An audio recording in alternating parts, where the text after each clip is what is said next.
Our devotional thought from Proverbs today is very simple. God is not the controller. Sin is the controller.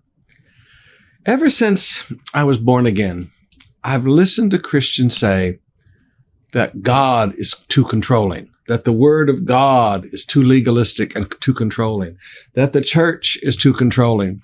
And you know what? I've never found any of that. Because at the core of the church is Jesus. And Jesus, when he created us, gave us a free will. He doesn't force anybody to do anything. Nothing does he force us to do. God is not controlling. The church is not controlling. What is controlling is sin. Now look at Proverbs chapter 5, verse 21 and 22 with me, please.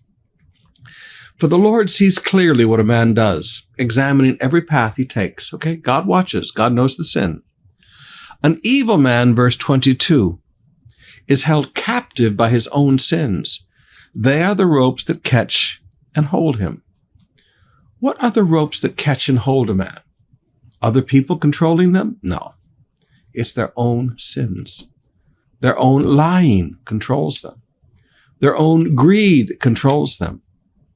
We hear people talk about addictions today. Well, I have a drug addiction. Well, I have an alcohol addiction. Well, I have a tobacco addiction. Well, I have a stealing addiction. Well, I have a sexual addiction. Well, I have a lying addiction. And we make this out to be some kind of a sickness. It's a sin. And yes, it does control you. Now, at some point, we have to recognize God is not controlling.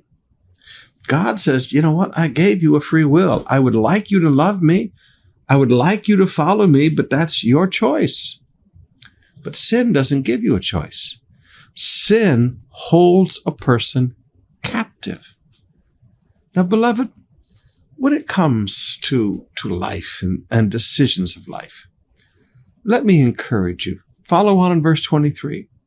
He said, this man who is controlled by sin will die for lack of self-control. He will be lost because of his great foolishness.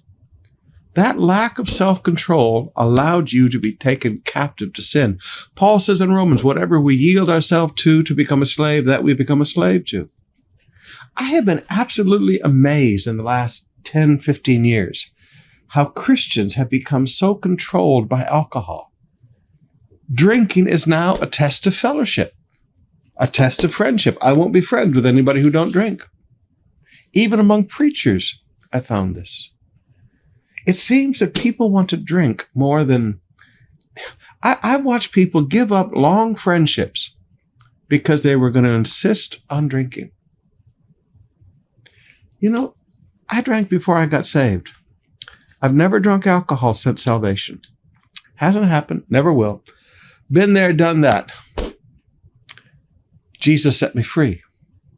But there are people, because of a lack of self-control, Christians, who get themselves back into this control of sin. Haven't smoked a cigarette, haven't smoked a pipe or a cigar since salvation, and never will, because Jesus set me free. But I've watched Christians who get right back into it again because of a lack of self-control. I want to challenge you today. And this is ugly, but I want to challenge you. Quit saying that God is controlling.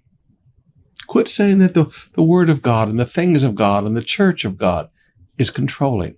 It's not. The church, everything about God is the great liberator.